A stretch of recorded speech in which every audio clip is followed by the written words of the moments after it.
I will go back to SummerSlam 1992. I was just a bit too young to go myself. I think I was probably 6 at the time. I couldn't go. I hadn't even heard of wrestling until the year afterwards, and then I went to be a crazy fan. Can you tell me the whole experience of coming in a few days early, having to do all the press, having to do all the interviews, and of course the event itself? But the whole journey, if you could.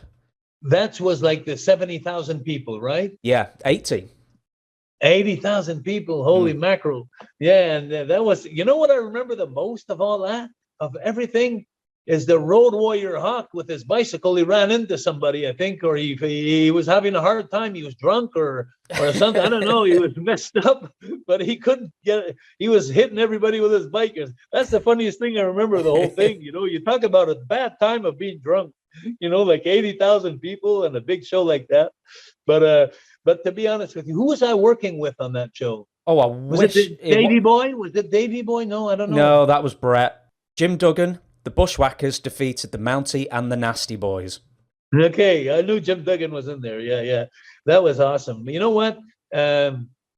All this magnitude, all this dream that we lived in the WWF in those days, I'm thinking of the CNE in Toronto, 70,000, the 93,000 in Pontiac, Michigan, the WrestleMania 3.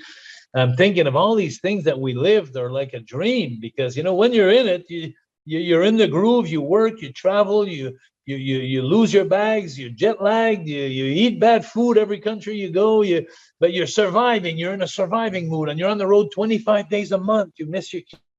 So you become into this almost this parallel world where you just put one foot in front of the other and just keep on going. And when you reach places like Wembley, and there's 70,000 people, it's amazing. And another thing I remember of that, because it's been quite a few years, but another thing that I remember that was it was always hard. People don't know that, but every time that I've wrestled in my career, I was 41 years a professional wrestler, and every time I wrestled in my career outside, not an indoor event, but outside, the air is different.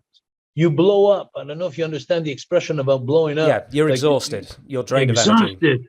Because the air is different. And I remember when I was going to the ring, like it was yesterday, there's a few events that I remember like that, where there was no more saliva in my mouth.